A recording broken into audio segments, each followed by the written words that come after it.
¿Estás viendo esto en la oscuridad de tu cuarto? Entonces tal vez entiendas mejor lo que voy a decir. Hay noches en las que siento que alguien me observa desde el borde de la puerta, aunque nadie esté ahí. Mi nombre es Roberto. Tengo 32 años. Trabajo en un taller. Arreglo autos desde que era adolescente.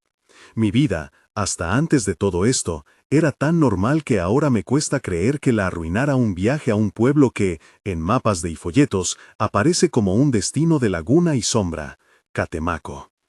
Todo empezó con mi tía Esperanza. Ella no era una tía estridente ni una mujer de historias espectaculares. Era una persona de manos callosas, risas tímidas y una convicción sencilla en la misa de los domingos. Cuando dejó de levantarse por las mañanas, yo pensé que era cansancio, que la edad pesa, que cualquier cosa que se quebró en su cuerpo tendría arreglo. Llevamos a la doctora, le hicieron exámenes, recibimos recetas con nombres que apenas recuerdo.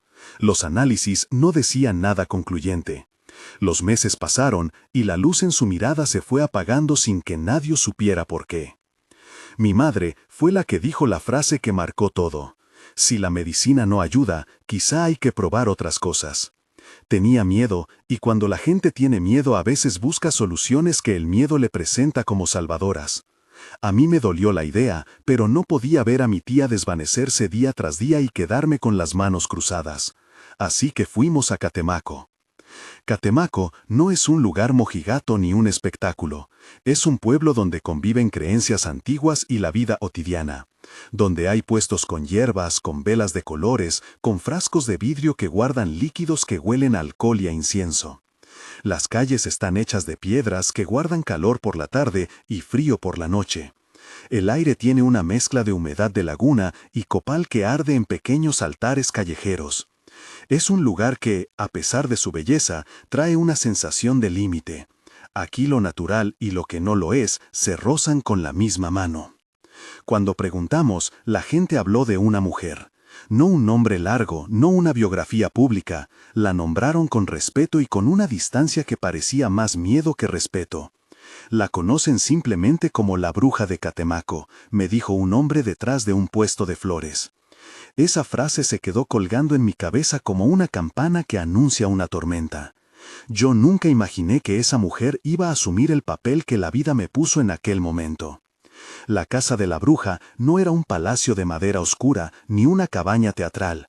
Era humilde, con láminas dobladas en el techo y una puerta baja que chirriaba. Adentro, el olor a copal era más denso y el silencio parecía estar adornado por el crepitar de pequeñas llamas. En el centro, sobre una mesa baja, había cosas que no sé nombrar bien sin sentir que de alguna manera estoy revelando algo que no debo. Objetos comunes y a la vez cargados de una extraña solemnidad. Fotografías antiguas, telas, unas veladoras. Había un cuchillo que no parecía un arma sino un símbolo. También flores, un envase con licor y algunos paquetes de tabaco. No los usé en ese momento, pero los vi y entendí que en esa habitación cada cosa tenía un motivo. La mujer que nos atendió no era joven. Tenía las manos como hojas secas, una mirada que parecía ver más allá de las paredes de la casa y una voz que no buscó convencerme. Dijo lo que vio y punto. Miró a la tía Esperanza que estaba sentada en una silla y pronunció una frase que todavía pesa como una losa sobre mi pecho. Le hicieron un trabajo. No lo dijo en tono de adivinanza, lo dijo como quien nombra una enfermedad que ya conoce. No sabía exactamente qué significaba, y esa certeza de la bruja me intimidó. Antes de que se lo pidiera mi madre, ella comenzó a explicar con palabras medidas. Había objetos necesarios, un lugar preciso, una hora. No invento, fue la forma en que habló, tan calmada que convirtió las palabras en mandatos. Me pidió a mí, tú irás, tú sientes, no te separes y no entres al círculo. Nada más. No explicó por qué yo, ni por qué esa frase en particular. En la casa me miraron como si yo tuviera en mis dedos una llave que no entendía. La gente la conocía simplemente como la bruja de Catemaco, me dijeron, y así fue como dejé de llamarla por otro nombre. No voy a entrar en detalles que puedan parecer instrucciones. Puedo decir lo que compramos sin decir cómo usarlo. Compré cosas en esa ciudad como quien compra provisiones para un viaje. Un pollo negro, flores de colores que no olían como las de mi barrio, botellas de aguardiente con etiquetas que tenían dibujos de santos, paquetes de tabaco envueltos en papel, veladoras de distintos tamaños y una foto de la tía, una que llevaba el marco del tiempo y que mi madre me dio con las manos trémulas. También había un cuchillo.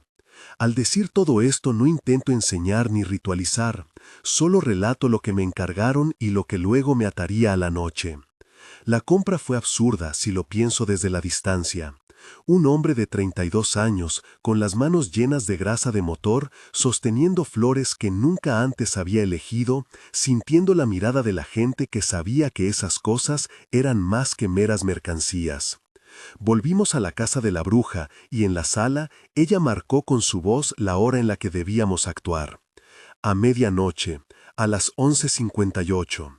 Repetir esos números me hace recordar el tiempo como se recuerda un latido, preciso, inevitable, mecánico. Esa noche no dormí. Me alojé en un cuarto barato cerca de la laguna con una ventana que no cerraba bien y con una cortina que se movía con el viento. Sentía la humedad en la piel y la repetición en la cabeza. No entrar al círculo. Traté de hablar con la madre, pero sus ojos estaban vacíos de ánimo. La tía, en el hospital de la casa, respiraba con lentitud como si cada inhalación se le negara. Me quedé sentado en la cama, mirándome las manos, como si buscaran entender qué tipo de tarea podía pedir una mujer que la gente llamaba la bruja de Catemaco. Si te gustan historias reales como esta, suscríbete. Hay más relatos así en este canal. No lo digo para vender nada, lo digo porque necesito que alguien más las escuche, aunque sea para no sentir que todo esto quedó flotando en mi cabeza. La ruta hacia la cima del monte fue más larga de lo que pensé. Salimos después de haber cubierto a la tía con una sábana limpia y de que la bruja nos advirtiera una vez más, con la calma que ya no podía distinguir si era compasión o firmeza. No te muevas del borde, no entres. Subimos por un sendero que parecía hecho para perder la orientación. Raíces que salían como venas de la tierra, hojas que crujían con un sonido seco y local, y un viento que traía consigo el olor del agua. La noche en Catemaco tiene una textura, no es solo la ausencia de luz, es como si la oscuridad pesara y respirara. Camino arriba, mi teléfono no tuvo señal. Esa soledad técnica me obligó a mirar de frente la posibilidad de lo que iba a ocurrir. Sentí miedo, pero no de la usual clase. Era un miedo que se clava en los huesos, uno que desconecta la memoria de cosas triviales, la hora del partido, el nombre de un amigo, y deja solo lo esencial, respiración, pasos, la inquietud bajo la piel. Iba con el paquete de objetos en brazos, con la foto de la tía dentro de la chaqueta y con la sensación de que estaba llevando conmigo algo que no era mío. La bruja caminó tranquila. A veces se detenía de espaldas a mí y sin voltear susurraba palabras que no entendía. No eran frases para los oídos, pensé. Eran más bien como ordenar el aire. Llegamos a un claro donde la tierra estaba más negra, más suelta. En el centro había una ceba, un árbol, con una cruz pintada en rojo en su base. La cruz se veía como una herida fresca contra la corteza. Alrededor del árbol la tierra estaba removida, y en el suelo se marcaba un círculo, no muy grande, pero suficiente para encerrar a alguien. La bruja señaló el límite del círculo con el pie y me dijo que dejara las cosas en el borde. Permanecí ahí, en el borde, con las manos que temblaban apenas. No expliqué por qué, pero en ese punto supe algo que no quise saber. La bruja había elegido a alguien sensible, y esa persona era yo. No por valentía, no por ser fuerte, simplemente porque ella lo dijo. La idea de ser sensible me parecía una trampa. Era como si mi capacidad de sentir más fuerte que otros me convirtiera en una especie de antena que podía captar lo que no debía. El ruido de la laguna y el silencio del monte se mezclaban con pequeños sonidos que no sabía nombrar. Algunos animales nocturnos, ramas que crujían, una especie de susurro que tal vez era viento o tal vez algo más. Dejé las cosas en el borde lo más lejos que pude del círculo y me senté sobre una piedra para mirar. La bruja encendió las velas. Las llamas eran pequeñas, amarillas, con puntas que temblaban como si respiraran. Una por una se fueron formando una corona de luz alrededor del círculo. No puedo decir cuántos minutos pasaron, el tiempo se estiró. Minutos antes de la medianoche, la bruja me miró de nuevo. Sus ojos no mostraban sorpresa ni juicio, solo una paciencia que me hizo doler. «Permanece», dijo, «no te muevas». Repetí esas palabras en mi cabeza como quien recita una consigna. Miré al interior del círculo y vi la figura de mi tía sentada. La imagen era tan familiar que me dolió. Su cabello encanecido, la sonrisa diminuta que hacía cuando estaba avergonzada, las manos que antes me daban galletas en Navidad. Sentí una atracción poderosa hacia ella, una necesidad absurda de entrar para tocarla, para asegurarme de que era ella y no una sombra reemplazándola. Fue entonces cuando oí su voz. No sé si fue mi imaginación, no sé si lo dije con propiedad la primera vez que lo conté en público, pero en ese instante la voz de alguien dentro del círculo dijo mi nombre con un timbre clavado en el aire, Roberto. La voz tenía la inflexión de mi tía. La palabra fue como un hilo que intentó jalarme hacia el centro del círculo. No era solo la voz, era algo más, el detalle mínimo, el tic cuando ella pronunciaba determinadas letras, la manera en que llamaba a la gente con un diminutivo cariñoso. Algo en mí se tensó. La bruja me miró, no me tocó ni me obligó, pero en sus ojos leí una orden antigua sin palabras. Si entras, ya no habrá marcha atrás. No entrar, no entrar, no entrar. Repetí eso con la voz de la razón, pero una parte de mí, una parte que se alimenta de nostalgia y de culpa, se acercó un paso. Creí ver la mano de mi tía moverse. Creí que sus dedos fueran los dedos correctos, los que me apretaban cuando era niño. Todo mi cuerpo se inclinó. El mundo se redujo a la gravedad de esa figura. Y entonces fui consciente de algo que me hizo detenerme. La sombra no seguía la luz. La presencia dentro del círculo proyectaba una silueta que se alargaba de forma extraña, con contornos que si me concentro ahora puedo describir como estirados, casi como si la sombra tuviese extremidades demasiado largas para el resto del cuerpo. No era una inconsistencia menor, fue el detalle que me desenmascaró. No era mi tía. Era una imagen que la imitaba. En el mismo instante en que comprendí eso, escuché un ruido como de risas ahogadas o de 1000 dedos rozando hojas secas. La bruja dijo algo en voz baja, no entendí las palabras, pero noté que su respiración cambió. Las velas empezaron a fluctuar como si un viento invisible las atravesaba. Por primera vez en la noche, alguien rompió el silencio con un sonido que no era natural. Un murmullo que parecía formarse entre la tierra y el aire. Retrocedí sin pensar. Fue un movimiento instintivo.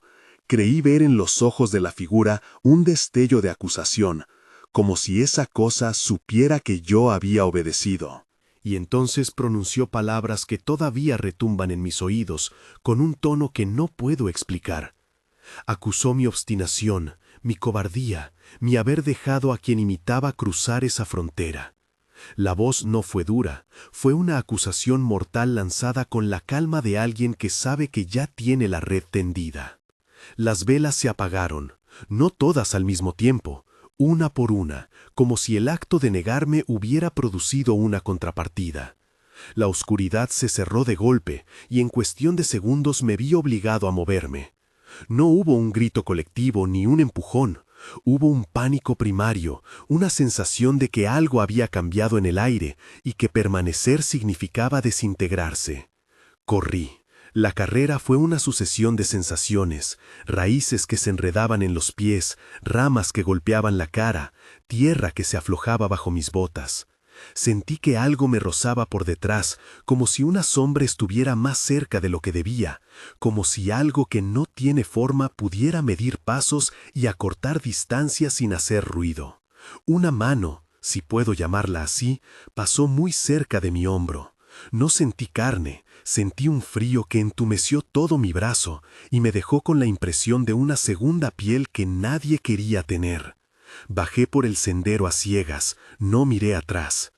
En el momento en que llegué a la ladera donde la luz artificial del pueblo apenas llegaba, vi que la figura no seguía la lógica de la persecución. No era un perseguido que persigue, era algo que se alimentaba de mi miedo. Mis pulmones ardían, mi vista ardía, y en el ruido de la noche había un latido que no era el mío. Era un estruendo sordo que parecía acompañar mi huida. Llegué al hospedaje como alguien que ha vuelto de una guerra. Me apoyé en la puerta, con la espalda pegada al marco, y sentí una tremenda vergüenza mezclada con alivio. No sabía si había hecho lo correcto o no. Solo sabía que había obedecido la voz que me pidió no entrar y que de pronto la culpa se sentó a mi lado. ¿Qué hubiera pasado si hubiera entrado? ¿Habría salvado a mi tía o habría perdido algo que ni siquiera quiero nombrar? Esas preguntas, las más cortas, las más lanzadas al vacío, se quedaron resonando. A la mañana siguiente, mi madre me miró con ojos que no habían dormido. No me dijo nada sobre la noche, solo entregó un té caliente que no pude beber. Fui a ver a la tía Esperanza. La encontré más quieta, con una expresión que parecía haberse quedado pegada al tiempo. La bruja vino al pueblo al mediodía, con la calma de quien ha cumplido un deber. No me gritó, no me acarició, solo dijo, pude retrasar lo inevitable. Ese pude colgó en el aire como un aviso que no supe descifrar. No voy a inventar tragedias que no ocurrieron, ni voy a decir que la casa se incendió esa noche. La tía empeoró. Semanas después murió. No afirmo que lo que ocurrió en la ceba la mató. No tengo esa prueba. Digo lo que vi, lo que sentí y lo que, desde entonces, me acompaña. Sombras que se asoman en los reflejos del espejo. Una sensación de ser seguido cuando camino solo. Y sueños donde la voz que pronunció mi nombre me llama con tonos que conocen todos mis arrepentimientos. Desde ese día vivo con algo que no logro nombrar sin un nudo en la garganta. Me avergüenzo de haber obedecido y de haber escuchado. Me avergüenzo de haber sentido alivio por no entrar y al mismo tiempo cargar con la culpa de no haber intentado más. A veces pienso que la bruja nos dijo la verdad cuando aseguró haber retrasado lo inevitable. Otras veces pienso que todo fue una ilusión y que la medicina, en otro momento, habría hecho lo mismo. No encuentro consuelo en ninguna de las dos opciones.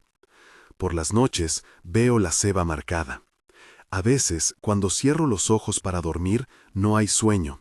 Hay el recuerdo de las velas apagándose, el sonido del latido que no es mío, la voz que dijo mi nombre como si me reclamara por algo que yo no supe evitar. He intentado volver a la rutina. Trabajo, duermo, hablo con gente que no sabe lo que pesa esto. Pero la sombra no es algo que se apague con la lámpara del barrio. Está adentro, en la forma en que mis manos sostienen las herramientas, en la sequedad de mi boca cuando intento reír. Y me pregunto, cada día, si se puede vivir con la certeza de que algo invisible quedó prendido en la vida de los nuestros. No busco que me crean sin pruebas. No necesito absolución en una plaza pública.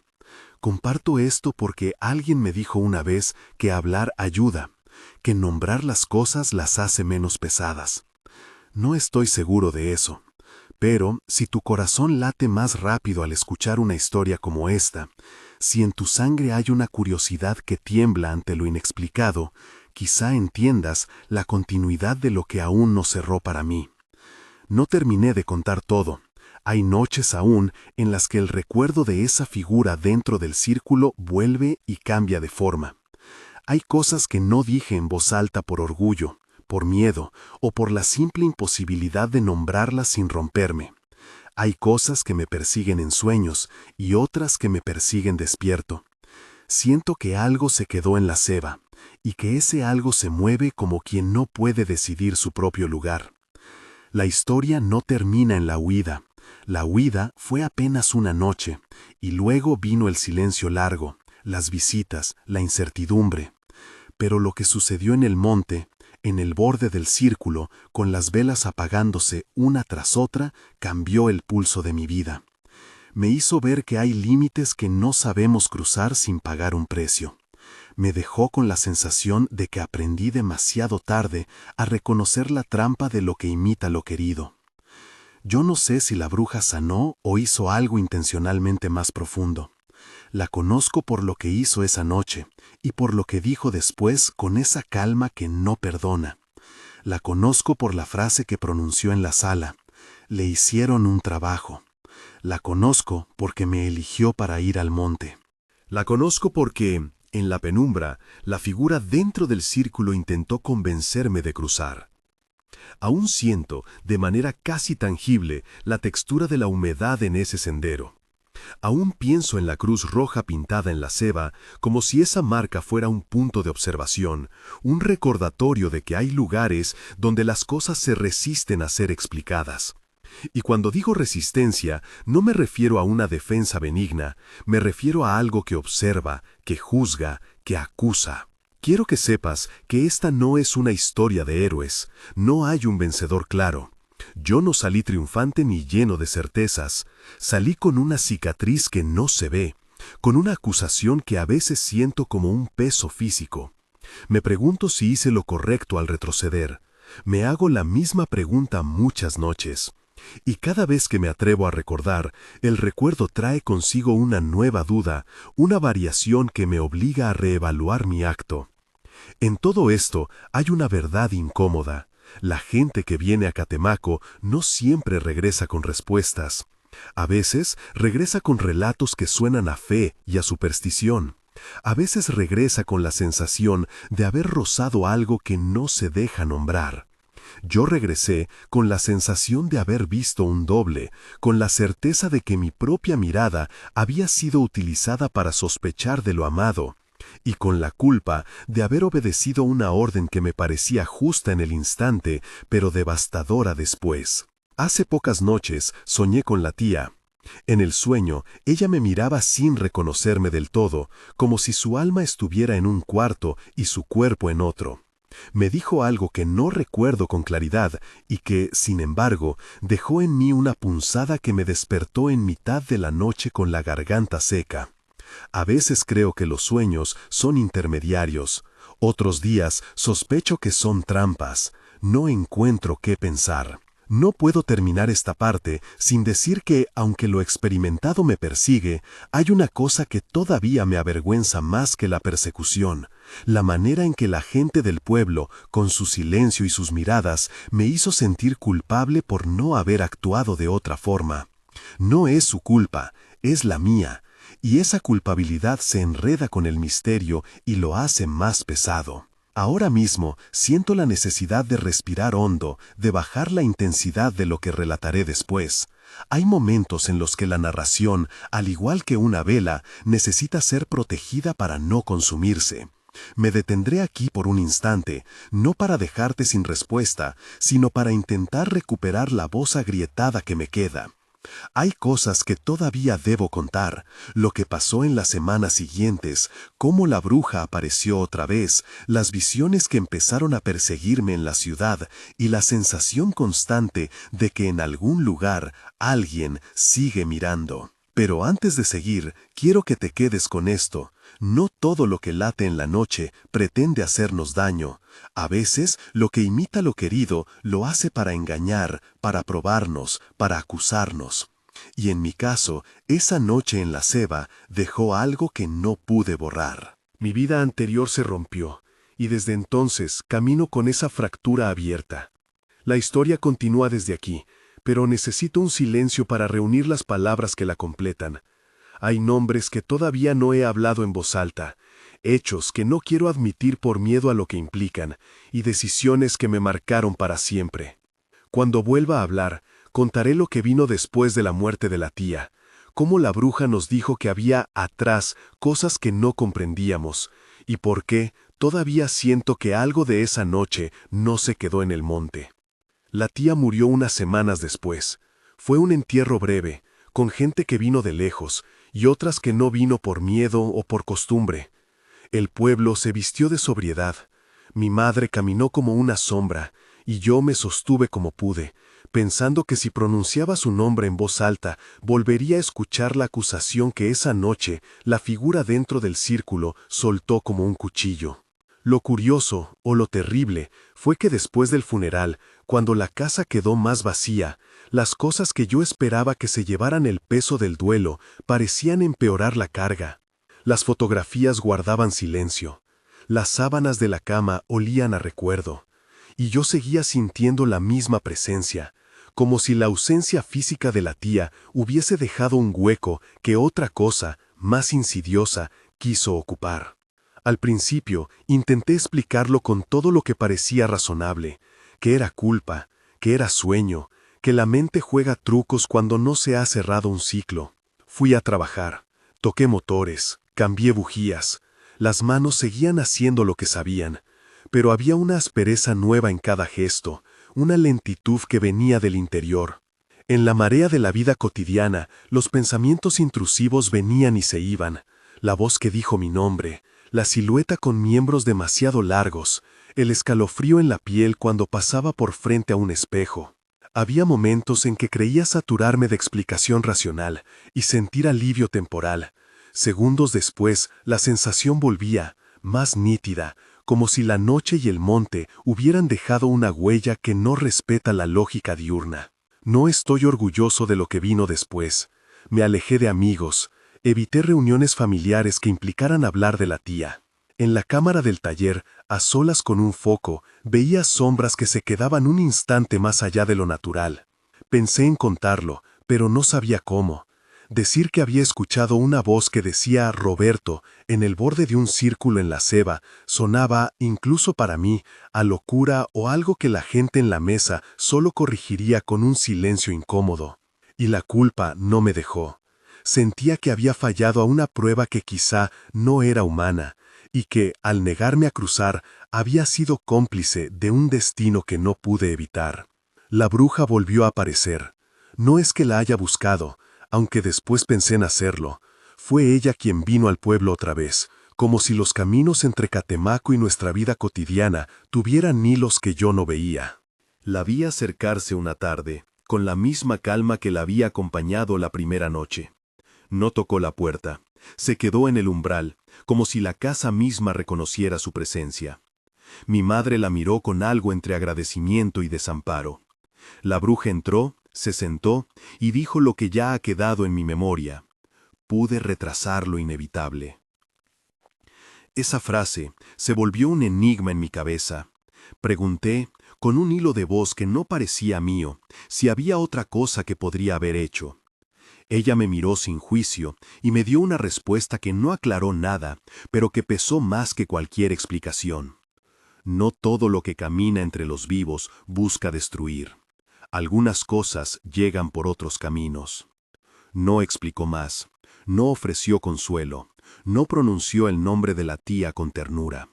Solo dejó en mi casa una sensación de que había cumplido con una labor que no era exactamente caridad. Había comprado tiempo, no garantizado destino. Salió de la casa con la misma lentitud con la que siempre se mueve la gente que cree tener un pacto con algo antiguo. Se alejó por la calle empedrada sin mirar atrás. Yo quedé ahí, con la mirada clavada en la puerta, con la sensación de que ella no se iba por completo. Dejó algo intangible que pude percibir como un empeoramiento del ruido interior. Desde entonces, cada vez que alguien mencionaba a Catemaco, sentía que la garganta se me apretaba, no por la distancia, sino porque pensé que lo que ocurrió en el monte quizá no había sido un episodio único, sino una fisura que podía abrirse otra vez. Las noches se hicieron campo de pruebas. Hubo sueños vívidos donde la tía me llamaba desde cuartos que no conocía, donde la voz que conocía se mezclaba con ecos que traían genealogías de acusaciones. En la vigilia encontraba imágenes menores que servían como detonantes. Una cortina moviéndose mal, una sombra detrás de una persiana, el brillo de una hoja en el asfalto que por un segundo tenía la forma de aquella ceba. Me levantaba con el pulso acelerado. Muchas noches encendía la luz en el cuarto y miraba por la ventana, buscando una explicación de carne y hueso. No la encontraba. Hallaba, en cambio, esa sensación persistente de haber dejado algo donde las cosas no terminan. Los culpables más obvios fueron los silencios de los demás. No por malicia, sino porque nadie podía sostener el peso de lo inexplicable. Mi madre hablaba menos, dormía más durante el día y se asomaba a la mirada como preguntando si mi presencia la calmaba o la hundía más. Con el tiempo, la casa, que antes era refugio, se llenó de esquinas donde las historias no fluían. En las comidas nadie quería nombrar la ceba. Era como si, al hacerlo, pudiéramos invocar algo. Ese deseo de no hablar alimentó mi sensación de soledad. Sentí que me convertí en el último respiro de una memoria demasiado incómoda para el resto. Trataba de mantener la rutina, pero la realidad me golpeaba con conceptos imposibles de ordenar. La similitud entre el timbre de la voz de la figura y el de mi tía. El hecho de que la bruja me hubiera elegido a mí. La certeza de que, aunque fui obediente, eso no me absolvió. En la soledad del cuarto, hacía listas mentales de razones por las cuales debía olvidar. El cansancio del duelo, la sugestión, la tradición que mezcla lo místico con la vida.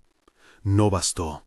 Hubo días en que la culpa se manifestaba físicamente con náuseas o con mareos leves, como si el cuerpo tuviera memoria de algo que la mente intentaba enterrar. Una noche, semanas después, me desperté porque parecía que alguien estaba frente a mi cama. No había ruido que se pareciera a pasos, era más bien un peso que se sentaba en el borde de la sombra. Abrí los ojos y vi, apenas, una silueta que no se podía definir, un contorno que ocupaba el sitio donde solía reposar mi almohada. Por reflejo me tapé la cabeza con la sábana y recé, no sé a quién, como se reza cuando las palabras sobran y el cuerpo pide un amparo. El silencio duró un rato que me pareció eterno. Al final, cuando me atreví a levantar la sábana, no había nada más que habitación fría y el reloj marcando minutos que se negaban a acelerar. Desde entonces, los encuentros no siempre fueron visuales.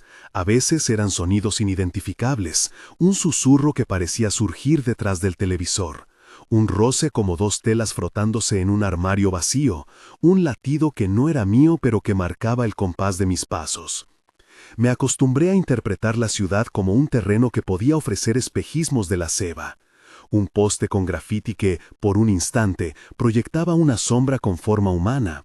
Una curva en la carretera que devolvía un reflejo que no coincidía con mi figura. Entré en un estado de alerta que se volvió cotidiano. Cada vez que cerraba los ojos, el monte me devolvía imágenes, las velas, la cruz roja, el borde del círculo.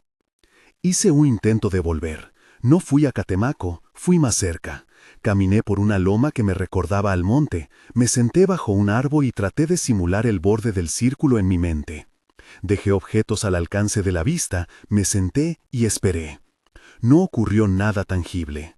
Pero al regresar a casa, noté que en la parte interior de mi zapato quedaban marcas de tierra que no eran las del camino.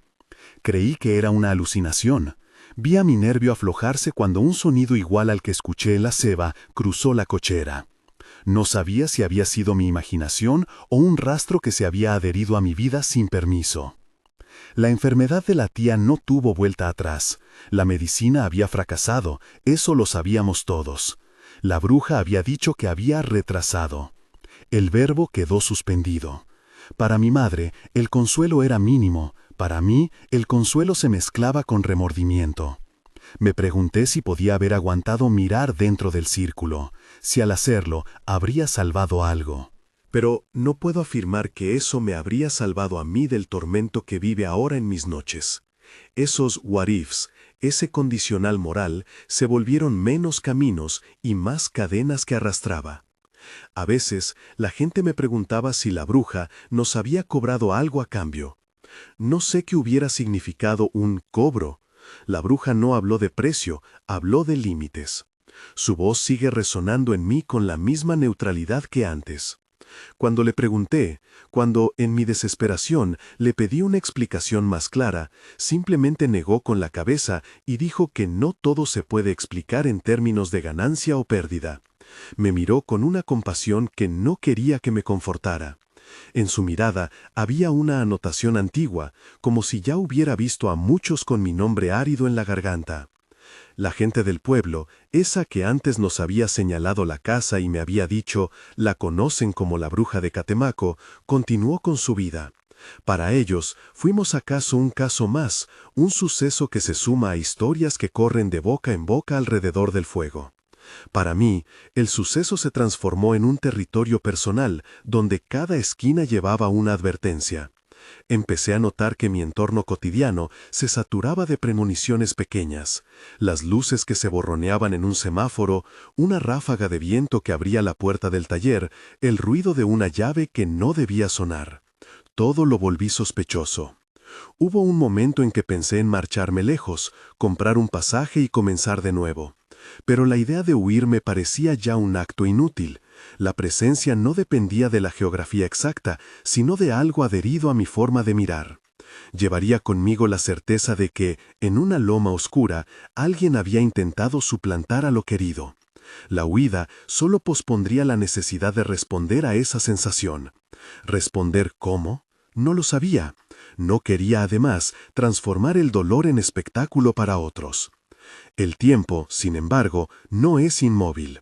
Algunas costuras se fueron cerrando por sí solas. Aprendí a calzarme otra voz interior que no me empujara a cruzar el círculo ni a enfrentar de frente la sombra. Encontré rutinas que no expulsaban la sensación, pero la volvían manejable. Trabajo, comida simple, horarios. La culpa no se fue, pero dejó de gritar con la urgencia de los primeros meses. Aún así, la noche seguía siendo un territorio hostil. Había días buenos y noches que me regresaban a la ceba con la misma nitidez que la primera vez. Con el pasar de los meses, se fueron abriendo ventanas pequeñas de explicación que la razón agradece. Me dije que tal vez había sido sugestión colectiva, que la tradición puede moldear una experiencia, y que el dolor encuentra formas de expresarse en símbolos de la cultura local. A veces, por orgullo intelectual, me agarraba a esa hipótesis y respiraba hondo. Otras noches, la sensación de ser observado en la cocina era tan real que toda explicación científica se desplomaba como un muro de arena. Lo que hoy puedo decir con honestidad es que la experiencia dejó marcas que no son todas visibles. Aprendí a evitar ciertos lugares, a contener mis palabras cuando el recuerdo me invadía, a no mirar la ceba en fotos. A veces me pregunto si alguna parte de la noche quedó ligada a mi familia de manera irreversible. Quizá no haya una cura para aquello que no es puramente corporal. Quizá no exista una liberación completa. Y esa idea, la de una puerta que no se ha cerrado del todo, me sigue perturbando.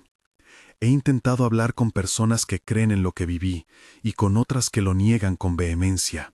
He escuchado explicaciones que me reconfortan y otras que me hieren, porque me colocan en un espectro que va de la credulidad al delirio.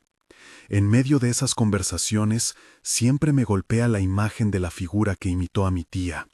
No puedo evitar pensar en lo fácil que es para algo oscuro tomar la forma de lo amado, y en lo difícil que es reconocer la falsedad en el instante en que el corazón quiere creer.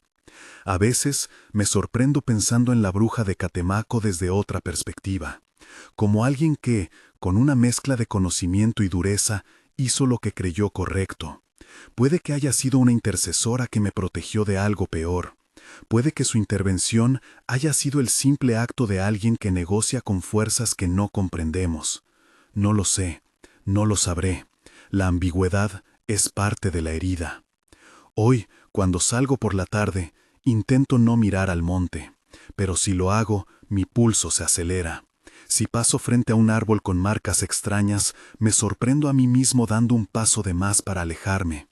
He aprendido a vivir con la vigilancia que me dejó la noche, pequeña, constante, un rumor en la piel que no se apaga con la luz del día.